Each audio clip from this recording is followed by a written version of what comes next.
Bienvenidas y bienvenidos a este programa especial que recorre la vida y obra del actor, escenógrafo, escritor y cofundador de la compañía Finzi Pasca, Hugo Gargiulo.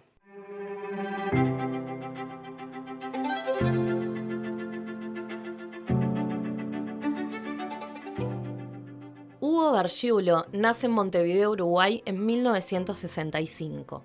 Su infancia transcurre en el barrio Colón de Montevideo. En su paso por la universidad, mientras estudiaba arquitectura, Hugo Gargiulo inicia su formación teatral con el maestro Luis Terminara en Teatro 1. Participa en una serie de espectáculos y en 1994 conoce al artista suizo Daniele Finzi Pasca y a la estética del teatro de la caricia. Pronto se muda a Suiza, donde actualmente reside, e inmediatamente participa en la compañía Teatro Sunil, participando en diversos espectáculos como actor, director y escenógrafo. En 1998 se casa con la coreógrafa María Bonzanigo, con quien también comparte un profundo vínculo artístico. En 2011, junto a Antonio Bergamini, Daniele Finzi Pasca, Julie Hamelin Finzi y María Bonzanigo, cofundó la compañía Finzi Pasca. Es a partir de 2007 que desarrolla especialmente su papel de escenógrafo, firmando su primer espectáculo acrobático, Nevia, una coproducción del Circo Eloíse y el Teatro Sunil. Luego llegaron otros espectáculos de la compañía Finzi Pasca, como Donka, una carta a Chekhov, La Verità, Bianco su Bianco, Perté y Luna Park, entre otros. Entre los grandes eventos que ha participado Hugo Gargiulo, en 2014 crea la escenografía para los Juegos Olímpicos de Sochi, tanto la ceremonia de clausura como la ceremonia de apertura paralímpica. Como escenógrafo se caracteriza por inventar mecanismos escénicos lúdicos y poéticos que mucho contribuyen a crear un universo onírico clownesco. Pero además, Hugo Gargiulo es escritor. En 2015 publica Recuerdos Robados, una colección de cuentos. Y en este 2025 vuelve a Uruguay para presentar su primera novela, Los Caracoles.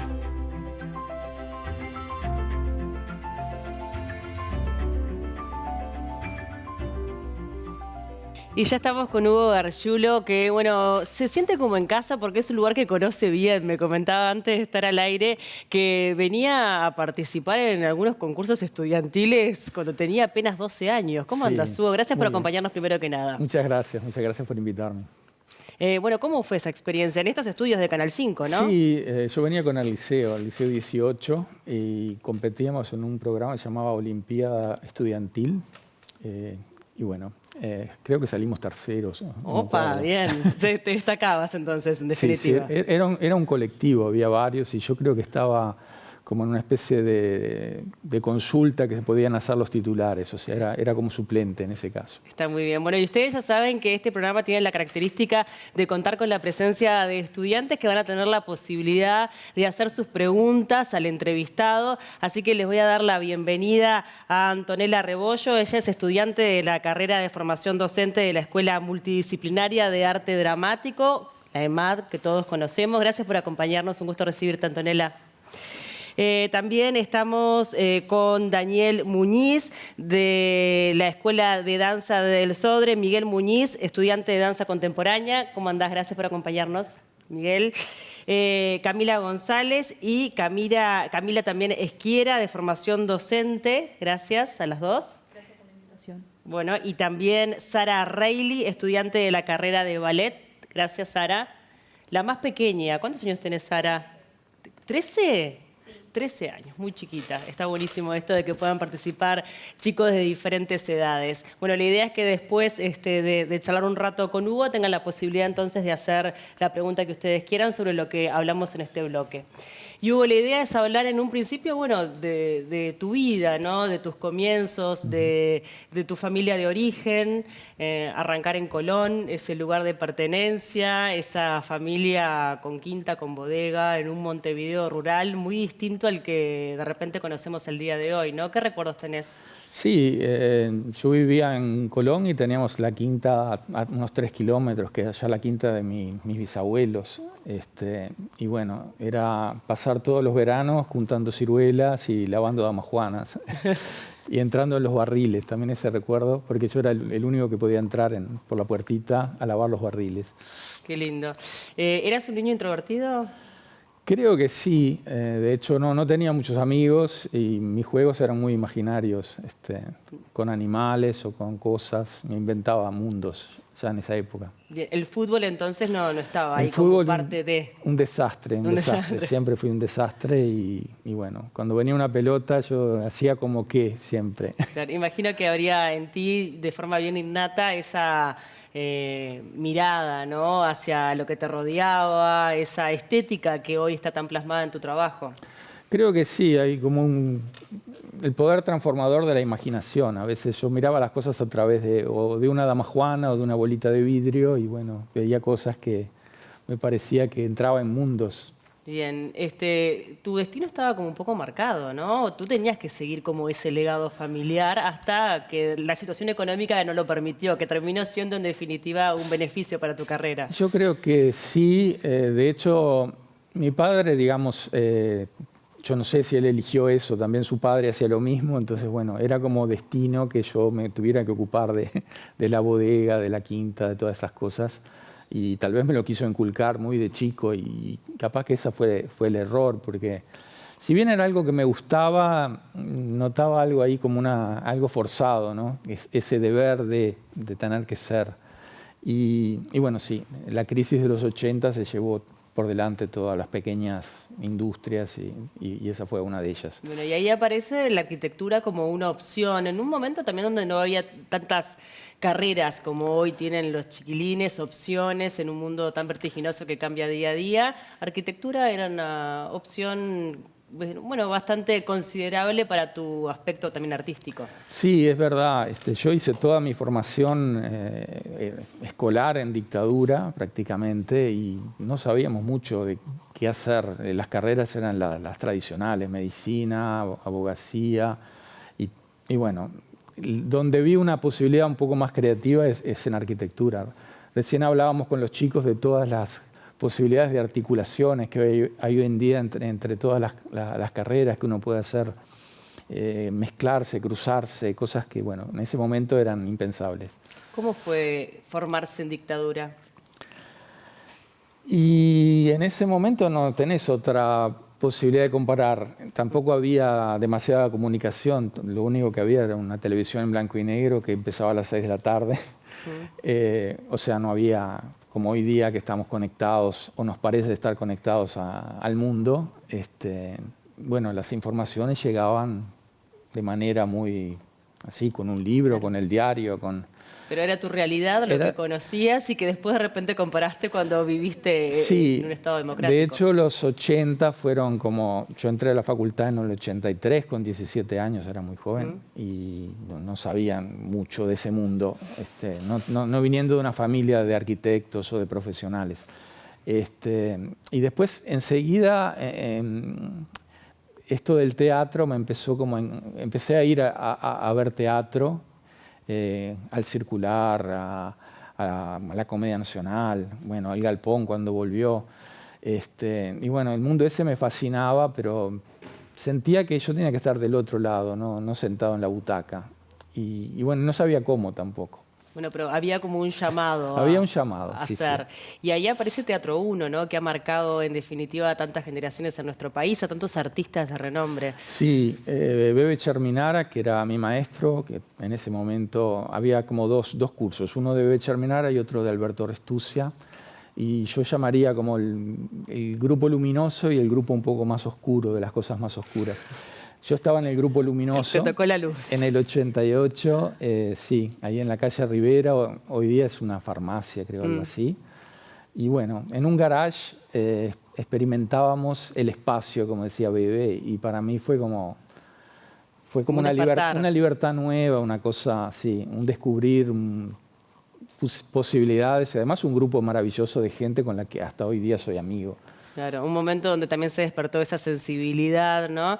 Y donde, bueno, descubrís lo que termina siendo en definitiva parte de tu destino, ¿no? Cuando vas a ver Ícaro y todo lo que te ha generado, que me enteré que llegaste un poco de casualidad, no tenías tampoco mucha intención, no te atraía en un principio la propuesta. Sí, no es que no me atrajera, o sea, cuando había posibilidad de ver algo en esa época que eran pocas las posibilidades. En el 94 se organizó una muestra de teatro. Entonces, yo ya frecuentando el teatro, bueno, hubiera querido ver todo. Se compraban unos abonos donde podías comprar el abono para ver todo, pero era muy caro. Entonces, elegía 3, 4, 5 espectáculos que pudiera pagarme y bueno, los elegía en función de repente de un elenco numeroso, de una propuesta, no sé, contemporánea, algo más conocido. También se corría mucho la voz de las cosas y bueno, Ícaro empezó como a sonar entre los corrillos ahí fuera de los teatros. Pero yo no tenía entradas para Ícaro y un amigo, Sergio, no podía ir, no sé, tenía una, me la da y bueno, y yo termino en la sala del Teatro del Notariado a ver este espectáculo, unipersonal. Y vivo una experiencia como todos los uruguayos que lo vieron en ese momento y sucesivamente, porque Ícaro después volvió muchas veces, pero creo que en esos primeros años fue un espectáculo muy liberador. Uno se iba de ahí como habiendo hecho como una catarsis, habiendo llorado, habiendo reído. Se sentía como esta cosa muy, muy liberadora. Y bueno, pensé que era algo de esa noche mágica. Y no sé... Eso que a veces se da, ¿no? En algunas funciones, que bueno, hay como una energía distinta. Sí, como que baja un duende y hay una comunión con el público y decís, bueno, esto que viví es irrepetible. Formé parte de una experiencia única. Exacto, pero tuve ocasión de verlo de nuevo y veía que esto que era irrepetible se volvía a repetir exactamente igual. La gente se reía en los mismos lugares, se emocionaba en los mismos lugares y llegaba a esa misma conmoción colectiva al final. Entonces me di cuenta que detrás de eso había un método, un mecanismo, una forma de hacer y que para mí era completamente novedosa, que venía de un teatro más de improvisación, de lanzarse a una cosa que probablemente tenía atrás como una estrategia diferente. Y a partir de ahí, bueno, tu atracción en querer conocer más, en querer saber más, te anotaste a un curso que en realidad te llegaste a anotar porque hubo un número de lotería que te dio la posibilidad de hacerlo, cosa que también me parece maravillosa en esto del azar de la vida. Es todo muy raro cuando uno ve la biografía para atrás, porque yo creo que el azar nos acompaña en cada momento. Simplemente uno... Hay que saber verlo y tomarlo. Gira a la derecha, gira a la izquierda y tu vida cambia completamente. Sí, yo no tenía el dinero para hacer ese curso, o sea, Daniel le dio varios talleres y después vino toda la compañía en el 95 para hacer un taller más largo que se llamaba Línea de Luz y duraba unas 2 o 3 semanas y justamente en el trabajo ganamos un segundo premio de la lotería, no el primero porque si no tal vez me hubiera ido al Caribe o quién sabe dónde. El segundo repartido entre todos los empleados dio exactamente para pagar el curso. ¿Viste? Era como que estaba marcado para ti. Sí. Una maravilla. Bueno, hiciste el curso. También ahí conociste a María. Ahí conocí a una de las maestras del curso y sí, después de todas esas 3 semanas de formación surgió el amor. Impresionante. María que perdió un yal. Perdió un yal al cual quería muchísimo, un yal negro que lo había comprado en Egipto y lo perdió en un taxi montevideano y quién sabe quién lo tendrá ese yal. No sé si el taxista lo habrá encontrado o alguien lo habrá encontrado y no sabe esa parte de la historia. Eso es interesante también con los objetos. Pero ahí encontraste una oportunidad, dijiste, claro. Sí, porque en ese curso se habló justamente de este método, de esta forma, que no es una forma de engañar, pero sí es una forma de contar una historia desde un punto de vista un poco más enriquecido, digamos. ¿Aplicaste lo aprendido? Apliqué lo aprendido y yo tenía un poncho que me había regalado una tía que vivía en Estados Unidos y dije que estaba en mi familia desde hacía muchas generaciones y se lo di y bueno, ella quedó como muy emocionada. Totalmente. Bueno, y ahí comienza este vínculo, este ida y vuelta, ¿no? Que duró como un año. Sí, sí, fue un año así también, con fax, con cartas escritas a mano todavía. El primer mail lo mandé a la oficina de su hermano, porque desde la dirección de mi trabajo, ni siquiera la personal. O sea, empezaba la tecnología un poco a hacerse presente, pero todavía con esos mecanismos. No teníamos como hoy día la posibilidad de la inmediatez. Bueno, y la decisión de irte de Uruguay, ¿no? Finalmente. Sí, eso fue a finales del 96. Bien. Antes de darle paso a los chicos, preguntarte cómo definirías a Daniele, una persona que ha trabajado tan cercana a él y a su arte. Y es un animal de escena, Daniele. Realmente tiene una visión teatral enorme y bueno, es una persona muy empática que genera mucha empatía en el público, en sus actores. Es un gran líder de grupos. Un líder nato. Sí. ¿No? Y en definitiva también es lo que ha permitido que ustedes lo acompañaran y pensaran en esto de la compañía, porque tú sos cofundador de la compañía junto también con María, por ejemplo. Sí, con María, con Antonio, con Julia Melén. Nosotros, la compañía se llamaba Teatro Sunil hasta el año 2011 y ahí, un poco para unir muchas cosas que estaban sucediendo cuando veníamos siendo llamados para hacer espectáculos para otras compañías, para el Cirque Éloige, para el Cirque du Soleil, Olimpiadas. El nombre Sunil un poco se perdía en todo eso y para entender de que venía todo de esa fuente, cambiamos el nombre a Compañía Finzi Pasca. Bueno, sobre todo lo que hemos hablado, vamos a darle paso a los estudiantes. No sé quién quiere arrancar con alguna pregunta para Hugo.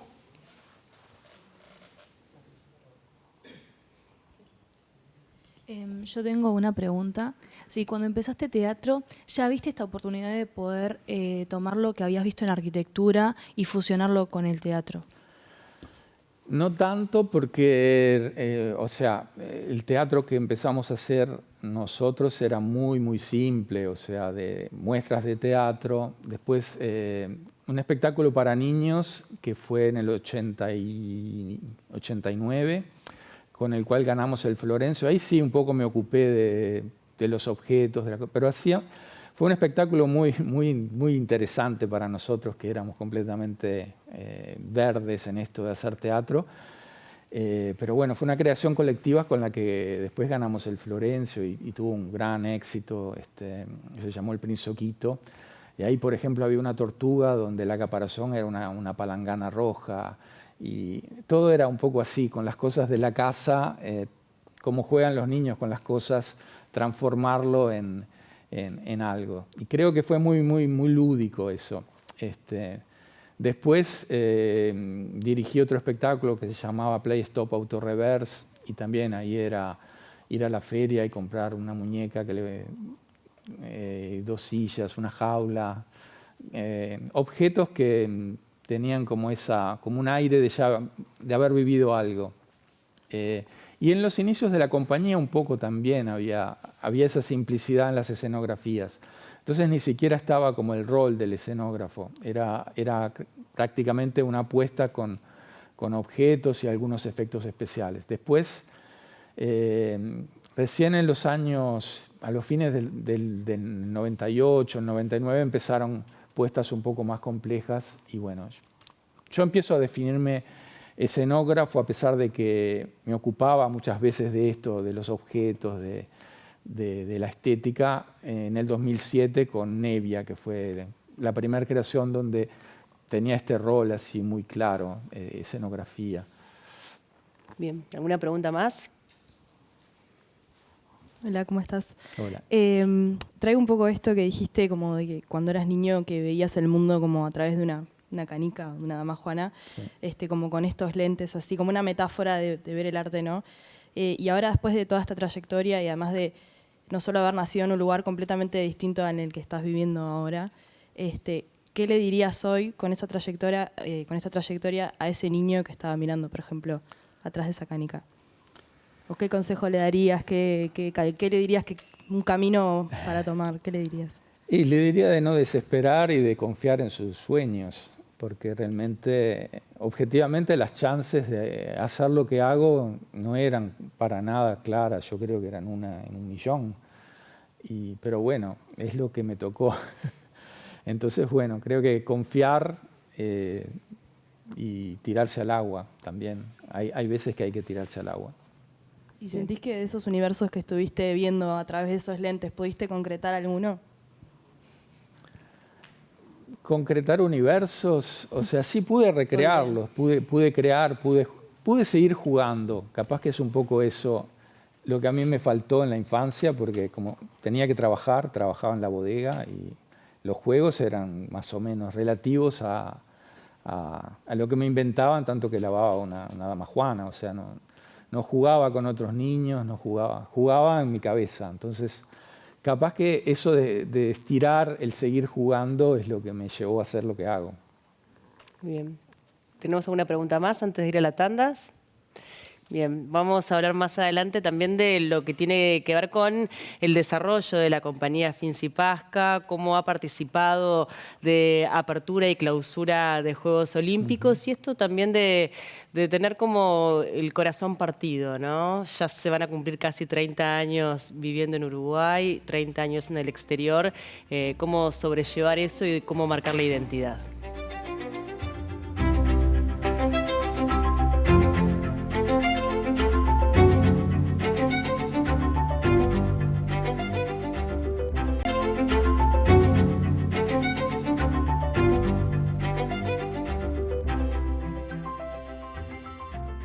Cuando te fuiste de Uruguay, Hugo, imagino que al comienzo no pensabas que iba a ser permanente, o sí tenías esa intención. Bueno, la intención fue bastante permanente en el sentido, o sea, claro, uno cambia país, empieza una relación de convivencia con una mujer, pero bueno, también dejo un trabajo, dejo cosas. Un país, un entorno, una identidad. Sí. No era tan fácil tampoco como hoy en día eso de ir, volver, o sea, también económicamente no era tan factible. Entonces, bueno, sí, fue como un corte importante.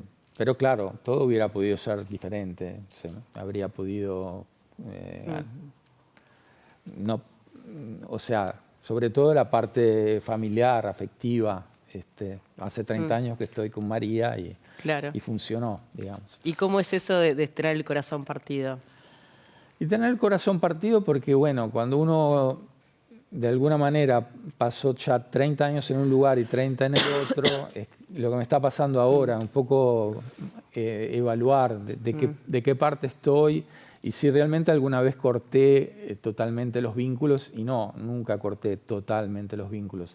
Siempre he tratado de tener el Uruguay muy cercano, sea a nivel de visitas, a nivel familiar, tratando de que los espectáculos lleguen, de que lo que hacemos se conozca, de intercambiar también con artistas locales, de pasar estos saberes y también de nutrirme con lo que a mí de acá me parece maravilloso que hay, porque hay mucha creatividad en este país.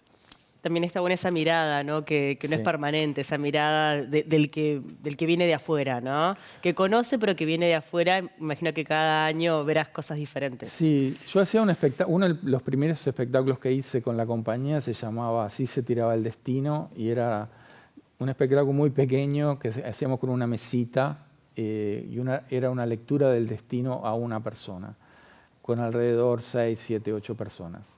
Eran espectáculos así como muy íntimos. Y en un determinado momento, para ver esa situación, yo con unos binóculos, o sea, hacía mirar con unos binóculos, porque a veces mirar de lejos es la manera de acercarte a las cosas. Cuando hay una distancia, uno puede mirar las cosas tal vez otra perspectiva. Con una perspectiva tal vez un poco más clara, sí, porque no estás en el medio de mil cosas que te distraen y vas justamente al punto. ¿Y cómo ves Uruguay y el mundo artístico de Uruguay? Lo veo como una gran explosión. Recién hablábamos con los chicos, la cantidad de alumnos de las escuelas, de todas las formaciones que se han abierto. Veo la cartelera de teatros con una cantidad de propuestas, o sea, no es algo tan habitual en ciudades mucho más grandes que Uruguay incluso, que Montevideo, o ciudades importantes, ¿no? No tienen toda esta variedad. Así que estás notando un momento efervescente, en definitiva. Yo creo que sí. Con la compañía han tenido proyectos de verdad que muy ambiciosos, ¿no? En cuanto a la llegada, en cuanto a la puesta, en cuanto a la escenografía, las aperturas y clausuras de Juegos Olímpicos que requieren trabajo de meses. Imagino Sí. que deben haber sido como esos mojones que han tenido de repente un antes y un después. Sí, hubo toda una serie, una sucesión de eventos que hicieron que se llegara a ser llamados para este tipo de ceremonias. Y bueno, podría citar que Ícaro también abrió las puertas en Montreal, que en ese momento era un lugar en los años 2000 muy efervescente, sobre todo con lo que es el nuevo circo, o el circo contemporáneo, el circo sin animales, el circo... Sí. Bueno, que la compañía tiene como el espíritu circense, ¿no? Exacto. Y que recién ahí empieza un poco a contaminarse más, porque antes nuestros espectáculos eran más íntimos, más de otro tipo, más clownescos, no más, pero digo, clownescos, pero no con disciplinas acrobáticas. Es a partir de, en el año 2000, creamos un espectáculo en coproducción con una compañía canadiense llamada Carbón 14. Yo era actor en ese momento en este espectáculo, Visitacio. Éramos 3 del Teatro Sunil, 3 de Carbón 14. Y había una invitada especial que era Ana Heredia, que era la hermana de Dolores Heredia, una actriz mexicana muy famosa, que era parte del Teatro Sunil en ese momento, y su hermana tenía el síndrome de Down. Entonces fue todo un proyecto creado alrededor de Ana, de cómo guiarla y cómo al mismo tiempo era tan impresionante. Ana nos dejó el año pasado, pero en escena era una luz, era una cosa tan increíble. Para un actor era un desafío estar al lado de Ana y cómo jugar con eso.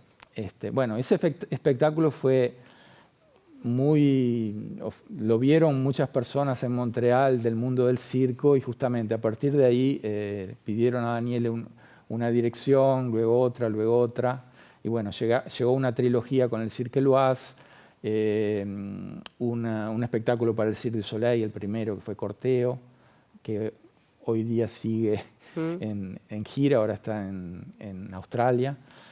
En fin, y después ahí fue una sucesión de cosas. La primera Olimpiada, Turín. la primera Olimpiada de Turín, exactamente, en el 2006. Y bueno, Y después, Sochi también, que estaban convocados para el Paralímpico y luego también sí, fueron convocados eso en fue pocos meses para la clausura del general. Sí, eso fue en el 2014. Teníamos que hacer solamente la apertura paralímpica, y algunos meses antes nos piden también si nos podemos ocupar de la clausura olímpica. En ese caso yo era el escenógrafo en jefe de las dos ceremonias. Pensaba en que ustedes trabajan con lo efímero, ¿no? Con lo que no es tangible o que se va, ¿no? Es tangible porque, Sí. trabajás obviamente con objetos para montar tremendas escenografías, pero también es cierto que es un momento, ¿no? Lleva muchísimo tiempo para un momento. ¿Cómo te llevas con eso y qué querés transmitir en eso, no? Bueno, el teatro es eso. Yo creo que el teatro es siempre en relación a los espectadores. O sea, no creo que el teatro visto en streaming sea la misma cosa. Estamos hablando de lenguajes diferentes. Se hace en comunión, es una comunión con los espectadores. El espectador Requiere la presencialidad 100%. Sí, y se transforma con los espectadores. Un espectáculo nunca es el mismo, siempre es diferente porque el público es diferente. El actor ese día está pensando otras cosas. Y esa fragilidad de los espectáculos es lo que a mí me fascina. En el caso de las ceremonias, bueno, un espectáculo además tiene su vida, debuta y después tiene, por ejemplo, Corteo ya tiene más de 1000 funciones, o Ícaro más de 700. Entonces esta posibilidad de seguir como afinando el espectáculo. Pero una ceremonia, cuando empieza, ya está terminando. O sea, claro, en el son minuto minutos, 1, claro.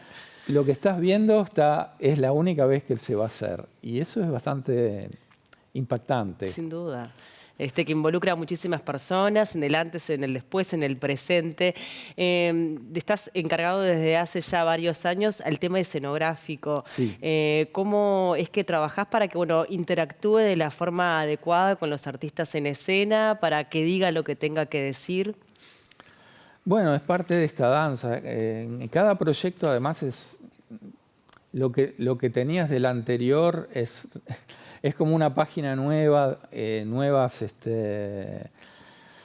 desafíos. Uno se podría quedar en el modelo de lo conocido, pero en general nosotros empujamos a renovar, a renovar. Tal vez que con algo que evoluciona, un poco eso, agregar eslabones a lo que uno ya ha experimentado, pero en el caso de la acrobacia, por ejemplo, es muy delicado. Hay que cuidar mucho al acróbata. Entonces, el tipo de objeto acrobático cuando son creados, en este caso por mí, ahí se ven unas escaleras, creo, esas las creé yo para la Verità, unas escaleras helicoidales. Entonces, hay mucho tiempo de búsqueda también con el acróbata para encontrar la dimensión justa, la dimensión del barrote, el ancho justo, el largo justo, el peso justo del objeto. En fin, es un trabajo de ida y vuelta, no es presentar una cosa estética y nada más. Es como involucrarse con ellos y trabajar juntos. Por eso también es importante que tengan esta escenografía que está hecha a medida en cada uno de los espectáculos y también limita, ¿no? Porque es un espectáculo que es costoso para trasladar. Sí, los espectáculos, digamos, en estos formatos más acrobáticos que tenía, de los que llegaron a Uruguay, que fueron Donca, La Verità, pero hicimos también otros, sí, se mueven en una dimensión de un camión que transporta toda la escenografía. Entonces, cuando estamos en Europa, es más fácil, pero cuando hay que cruzar océanos, claro, digamos que los costos aumentan muchísimo. Bueno, pero es parte definitiva. ¿Qué pasa con la tecnología, la inteligencia artificial? ¿Es algo que también está arriba de la mesa en el momento de la creación? Sí. ¿Preocupa? ¿Lo toman como una herramienta, un insumo? Siempre son herramientas, siempre. Siempre hay un modo de domar la tecnología. Ese es el gran peligro de la tecnología, que es como un caballo salvaje. Si uno no sabe para dónde va a ir, es mejor que no se suba. En cambio, si uno doma este caballo y hace que vaya para donde uno quiere que vaya, entonces es una herramienta. Si no, uno se deja realmente arrollar por luces, por cosas que no sabe dominar. Pero para nosotros es siempre un estímulo las nuevas tecnologías. ¿Y las has utilizado, las has aplicado? Sí, muchísimo. De hecho, no hablo tanto de la inteligencia artificial, pero sí de todo lo que es desarrollo de nuevas luces, el video usado en determinada manera. Siempre manteniendo ese centro que es el actor, que es el acróbata, que es quien está en escena, que no venga sepultado por una marea de efectos y cosas, pero que sí pueda como resaltar a partir de lo que tiene ahí para ser usado. ¿Y extrañás estar arriba de las tablas? No extraño. No extraño, pero quién sabe, tal vez un espectáculo viejito, cuando sea viejito, capaz que me gustaría volver en algún momento. Considero que el teatro como un trabajo colectivo y de donde me toca actuar, considero que actúo justamente. A través de la escenografía, como que dar oportunidades a los intérpretes de dar lo mejor de sí. Bien. Hablábamos de que siempre has intentado mantener ese puente con Uruguay, ¿no? En la vida personal. Tu hija, por ejemplo, más allá de que no ha nacido en esta tierra, conoce perfectamente Uruguay, venís prácticamente anualmente y también te has preocupado en que el vínculo con la compañía se mantenga, independientemente de que sabemos que es costoso y que de repente no vienen tanto como nos gustaría. Sí. ¿Cómo ha sido la respuesta del público con cada una de las presentaciones y cómo, bueno, es el trabajo que realizan con la mirada en Uruguay?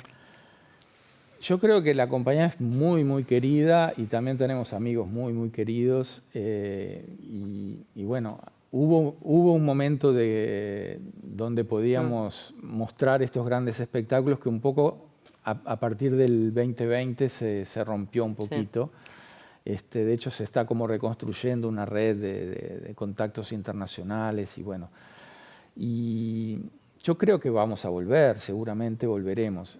Tal vez el año próximo son los 35 años de Ícaro, así que sería lindo organizar una linda temporada también en Montevideo, porque irá a todas las ciudades emblemáticas donde Ícaro ha hecho historia.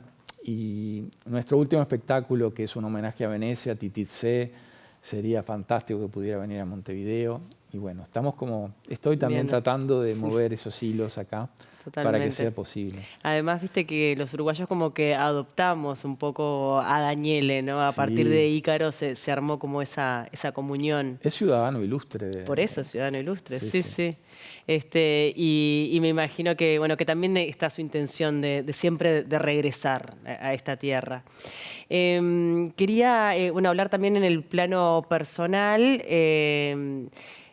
Tu hija forma parte también, en definitiva, del mundo artístico. En esto que decíamos de los circenses, de la familia que va rodando, no tuvo escapatoria, capaz. No, sí, tuvo escapatoria.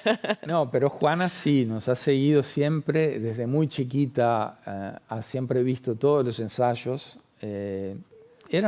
Siempre fue una niña muy, muy observadora, pero muy tranquila. Yo nunca creí que realmente ella quisiera ser protagonista, o sea, ser una intérprete, pero siempre empezó con la fotografía, fotografiaba mucho el backstage y los espectáculos, tiene un muy buen ojo fotográfico.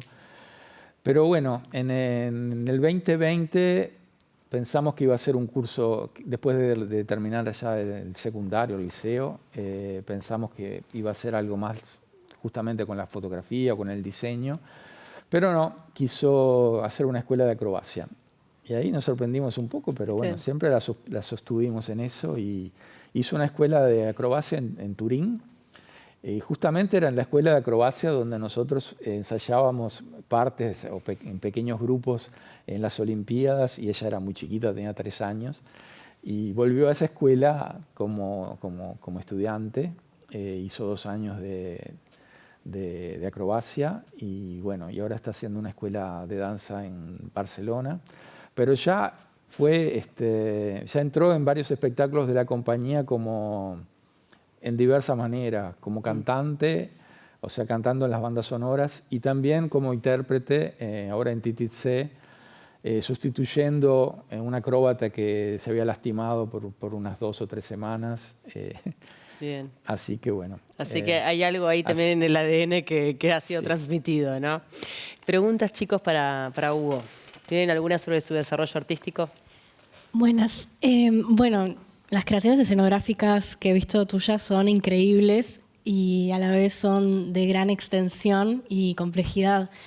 Tenía una pregunta, capaz que nos puede servir para los artistas independientes, sobre todo a veces que, bueno, los actores a veces estamos en todo, haciendo un poquito de cada cosa, o también para los escenógrafos que trabajan en el teatro independiente. ¿Cómo se le puede sacar el mayor provecho a la escenografía con un presupuesto reducido para vos? Sí, digamos, esa es la clave siempre, porque el presupuesto es siempre reducido, aunque aparentemente haya mucho dinero o que parezca que hay mucho dinero, siempre es un tema, justamente. Entonces, tener en cuenta cuál es el terreno de juego, porque si yo hago una cosa que después no me entra en un camión, me entra en 2 camiones, ya se me complica, porque después la tournée vas a tener que hacerse con 2 camiones en vez de 1. Entonces, todas esas valencias, digo 2 camiones, pero puede ser, si tenemos una camioneta de fletes, ¿cómo aprovecho al máximo ese volumen? Entonces ya lo voy pensando porque va a ser ese mi modo de transporte, pero al mismo tiempo eso lo tengo ahí, ¿no? No tiene que condicionarme completamente la parte, pero sí tengo que tenerlo como muy en cuenta. ¿Y cuál podría ser el foco que tomemos a la hora de generar la escenografía? Pensar mucho en esto del espectador, que hablaste mucho, pensar que complemente muy bien a los intérpretes. Yo creo que te tiene que dar ocasiones. Si una cosa no te da ocasiones, es simplemente un decorado, no es una escenografía. Entonces, ¿en qué manera vos te vas a relacionar? Puede ser un objeto, puede ser una cosa sola, pero bueno, ya al verla te das cuenta que puedes hacer 1000 cosas con ella. Entonces ese es el modo más versátil de trabajar. Puedes trabajar con una mesa, con una silla, con una sola cosa, pero bueno, buscándole la vuelta para que eso se transforme en millones, como cuando hacemos cuando somos niños, ¿no? Que de repente jugamos y todo, abajo de la mesa se transforma en un fuerte y un submarino y con un... En fin, entonces no perder esa parte de poder ver en los objetos y en las cosas con los ojos de un niño, de qué harías para transformar. Muchas gracias. Miguel. Sí. Me daba curiosidad escuchándote y que tiene que ver un poco con la pregunta que hizo Anto, pero más sobre como la metodología de trabajo de la compañía al momento de crear, como si primero surge la idea, como si por lo general tienen la idea antes y después la escenografía o va como todo medio junto, o cómo se va dando esa metodología de trabajo para lograr los espectáculos después de la compañía. Sí, hay una metodología, hay un conocerse, justamente, es un danzar juntos muchas veces. Nosotros tenemos un entrenamiento también físico nuestro, que es un modo como de ponernos en armonía, ¿no? Realmente de danzar juntos. Nosotros antes de cada espectáculo se hace esta danza en círculo y se lanzan unos bastones. Y es un momento como de... Y bueno, para la creación también, en general llegan muchos inputs, ¿no? De qué va a ser la próxima creación. A veces surge que hay un texto, a veces surge que hay una figura a la cual homenajear. Nos pasó con Chekhov o con Dalí. Entonces uno va a buscar por ahí, va a buscar esos detalles que tal vez no son los más conocidos. En el caso de Chekhov, por ejemplo, fuimos realmente a pescarlo en los lugares donde él escribía, en las cosas que lo rodeaban. Pero claro, es difícil decir todas las veces voy a hacer esto, porque en cada proyecto de repente hay que empezar por otro lado. Y por otro lado vas teniendo en cuenta también cuántos actores son en escena, cuáles son los espacios, en qué teatros voy a ir. Todo eso empieza como a alimentar como el hemisferio derecho y el hemisferio izquierdo. Entonces hay una serie de cálculos y cosas que uno va como teniendo en cuenta y por otro lado se va inspirando. Yo qué sé, yo leí todos los cuentos de Chekhov, por ejemplo, y después también biografías de cosas que... En el caso de Dalí lo mismo, fuimos a Cadaqués a conocer su casa, los lugares donde paseaba, ese tipo de rocas que cuando conoces el lugar entendés la pintura y decís, pero ya estaba todo ahí. Realmente a veces estos paisajes surreales ya están ahí. Y bueno, es siempre encontrar esa clave por dónde entrar, porque... Y también qué es lo que hay que sacar, porque... todo no podés contarlo. Entonces, ¿cuáles van a ser los elementos centro de...? Y a veces surge así, es un color, a veces surge... La música a veces te inspira. María que compone, yo a veces siento el piano, que ella está en el otro cuarto y yo estoy dibujando en un lado y ella está tocando en el otro y las cosas se van como juntando. A veces sin hablar siquiera. De un lugar orgánico. Gracias, chicos. Bueno, tenemos que hablar también de tu carrera como escritor. que es la que te ha convocado también esta vuelta a Uruguay, tu primera novela, Los Caracoles, que es la primera publicada, pero no la primera escrita. Exacto. Ya venimos con eso.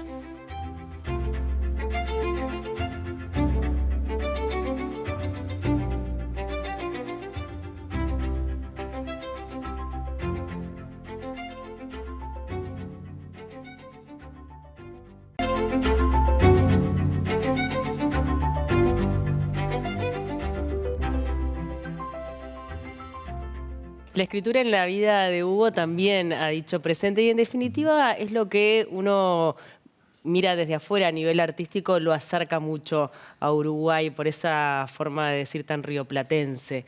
¿En qué momento te diste cuenta que había un escritor guardado en ti? Bueno, la escritura siempre es algo que me acompañó, no tanto como publicaciones, porque no tengo tantas, pero es algo que puedo hacer en los retazos de tiempo. Entonces, me di cuenta también en Suiza que empezaba un poco a perder el idioma, pensaba ya en italiano, escribía con algunos errores. Entonces, bueno, la escritura también fue como un ejercicio donde me permitía como volver un poco a las raíces. Y también hablar de este sur, que a través de la bolita de vidrio, de estar lejos, empecé como a coleccionar imágenes, recuerdos, cosas, circunstancias que siempre suceden un poco por acá. Las habrías llamado brujas, bueno, fue un compilado de cuentos que comenzás a escribir cuando María está embarazada, ¿no? Sí, escribí 7 cuentos en 9 meses y se llamaban así, las habrían llamado brujas y son 7 protagonistas mujeres y bueno, justamente nació Juana. Pensando en el poder femenino, por Exacto. ahí, ¿no? Sí, eran todas mujeres con un poder justamente, con algo que tal vez en otra época habría sido censurado, visto mal, pero todas tenían como esta capacidad. Con el primero de estos cuentos, Elvira, María hizo una coreografía y un espectáculo que se llamó Di Sogno e Volo. Mirá. Y además recibió premios aquí en Uruguay. Sí, lo presenté en ese momento, era el concurso del Ministerio de Educación y Cultura y saqué un segundo premio para mi sorpresa, porque era un volumen muy chiquitito. Y después lo presenté también en el concurso municipal y sacó una mención de honor. Pero después estos cuentos tuvieron que esperar hasta el 2015 a ser publicados y para publicarlos integré otros en un volumen que se llama Recuerdos Robados. Bien. Los Caracoles es tu primera novela publicada, no la primera escrita. ¿Por qué decidiste que sea ella la que debute en tu rol de novelista? Bueno, en el 2020 empecé también con este parate que nos dio la pandemia, las artes escénicas, un poco tenía tiempo y al mismo tiempo un poco necesidad de escribir y bueno, empecé a probar con este formato que me parecía difícil para mí porque estaba acostumbrado al formato cuento, digamos, una historia mucho más breve. Y bueno, sí, la primera que escribí se llama La Rueda Gigante, en realidad. Después escribí otra que se llama Touché, como los espadachines, Touché. Y esta es Los Caracoles. Y bueno, cuando me decidí a publicar, no sé, tal vez porque la novelería de lo último que uno hace o porque te sentís más cercano, más en eso, me parecía como más adecuada para empezar, que es más cercana, creo que la gente acá se va a identificar más con esa novela, que habla de una crisis y de la playa, ¿no? Sí, bueno, obviamente que Los Caracoles es un lugar imaginario, Sí. pero uno podría identificarlo con cualquier balneario del departamento de Rocha. Exacto. ¿No? Te lleva ahí directo. Es mucho si es uno y sí, justamente. Cada cual puede ponerle una piedrita de sus recuerdos en un balneario de Rocha. Bien, donde también hay mucha imagen, ¿no? Que creo que eso se nota, si uno conoce tu carrera, ¿no? Tu mirada de escenógrafo, hasta en un momento uno podría llegar a decir es un tanto cinematográfica, ¿no? Muy visual. Yo creo que sí, parto siempre un poco de ahí. Es lo que yo tengo como más desarrollado, como justamente las imágenes me sugieren cosas y las voy como coleccionando. A veces ni siquiera necesito sacarle una foto, pero sí las voy coleccionando, cosas que pasan, combinaciones raras de cosas. Y yo qué sé, a veces la vida es mucho más creativa que uno y te las pone ahí adelante. Entonces hay que solamente recoger estos caracolitos en la orilla. Dicen que es un tanto autobiográfica, o al menos quien te conoce señalan que podría perfectamente ser tú el personaje. No, o sea, la vida del personaje no tiene nada que ver con la mía, pero sí hay puntos de contacto en la manera de ponerse, justamente la manera de mirar las cosas. Pero bueno, todo el conflicto del personaje no es el ajeno, mío, está claro. no es el mío. Pero sí, claro, hay un yo, el yo que escribe no se puede totalmente independizar de lo que se escribe. Al mismo tiempo es una ficción. Siempre pienso que los escritores tienen esa posibilidad de ser políticamente incorrectos a través de sus personajes o de decir lo que capaz que en la vida no se animan o no podrían hacerlo, ¿no? Sí, es un tanto liberador por ese lugar, ¿no? Sí. No, justamente también por eso Los Caracoles no es un lugar preciso, porque si no alguien me decirá, no, esa casa no es verde, No, está claro. pintada de azul. O sea, para darme toda la libertad del mundo, ficciono también el lugar, pero bueno, es así, es así. ¿Te imaginas que este libro pueda llegar a ser, bueno, interpretado, ya sea en una obra de teatro, con otro tipo de expresión artística, en el mundo audiovisual? Y no sé, los directores de cine que me estén viendo, Bien. capaz que una adaptación al cine, no sé. Podría ser, ¿por qué no? ¿Por qué no? Ha sido, bueno, muy bien recibida la novela. Hasta ahora sí, por suerte he tenido una muy buena recepción por parte de la prensa y de la gente que lo ha leído, que todavía no es tanta, pero bueno. Bien. ¿Forma parte de una trilogía? O sea, sí, tengo 3 novelas escritas y donde hay como una especie de dogma, ¿no? No es que sea el mismo personaje en las 3, son 3 novelas diferentes, pero todas están escritas en primera persona y en todas, de alguna manera, el resultado de la novela surge porque el protagonista de alguna manera la escribió. Bien. ¿Sentís que nace ahora una nueva carrera a partir de este libro? ¿Tenés ganas de seguir publicando? ¿Cómo es que pensás también desarrollar todas tus facetas como artista? Porque son muchas. Bueno, la escritura seguramente me gustaría seguir pegando en este clavo porque es algo que puedo hacer, que ya he hecho además. Entonces, bueno, la parte de publicar no es tan simple, pero digamos que la parte de escribir es algo que me va a seguir acompañando en tanto que tenga posibilidad de hacerlo. Es mucho más fácil que hacer espectáculos porque no necesito un teatro, una producción, un budget. Es algo que puedo seguir haciendo y me gusta muchísimo hacerlo. Está muy bien. Bueno, quedan invitados todos los televidentes a seguir a Hugo y a también adquirir Los Caracoles, en definitiva. Que está en librerías. Está en todas las librerías del país, ¿no? Lo edita Yagurú. No sé si en todas las librerías del país, pero bueno. Y si no están, que la reclamen. La reclamen, así viene. ¿Qué proyectos tienen con la compañía? Bueno, acabamos de terminar un espectáculo que se llama Prima Facie.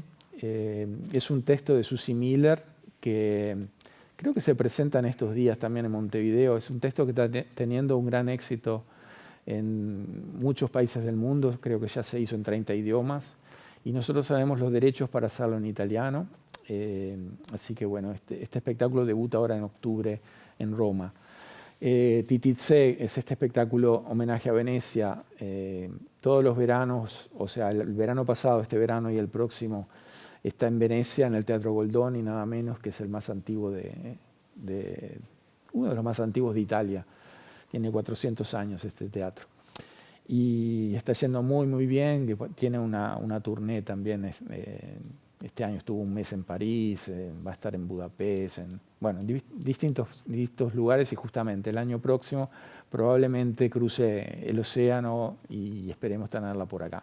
Bueno, sí que se puede llegar a dar. Se puede llegar a dar, hay que mover un poquito algunos cantos rodados, pero bueno. ¿Y están trabajando en algún otro proyecto para nuevo? Bueno, Hay una ópera para el año próximo también, una ópera lírica, pero no puedo decir mucho. Es para la ópera de Zurich, pero no puedo decir todavía el título. Bien, pero bueno, tienen varios proyectos Sí. también en carpeta y hay que decir que la compañía, bueno, cuenta con un elenco estable, pero también, digo, de acuerdo a cada espectáculo se suman artistas, intérpretes, Sí. técnicos. En cada proyecto, digamos que hay un grupo. Nosotros tratamos siempre de mantener un núcleo, porque claro, es todo un aprendizaje que no se hace así en un día.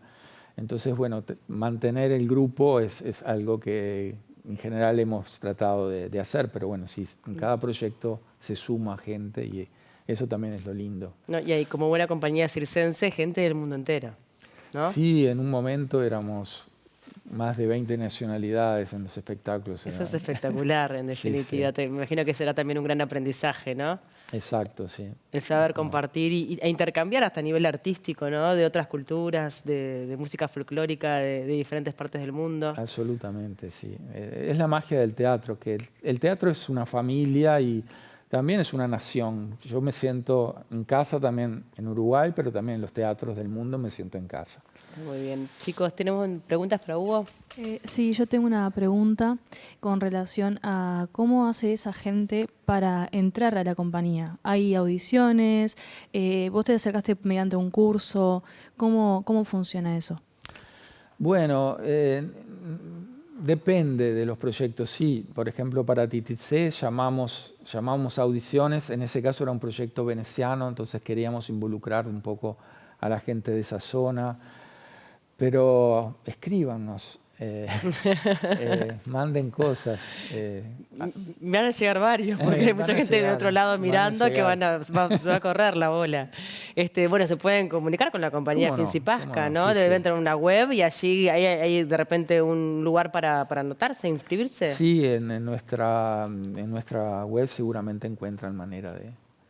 Hay un mail de casting, sí, que va el que pueden escribir. Bien. ¿Alguna pregunta más? Bueno, yo tenía una preguntita de si tenés que describir los caracoles en una sola palabra, ¿cuál sería? Espiral. Espiral porque habla un poco también de esas vueltas de la vida, que es lo que a mí me pasó.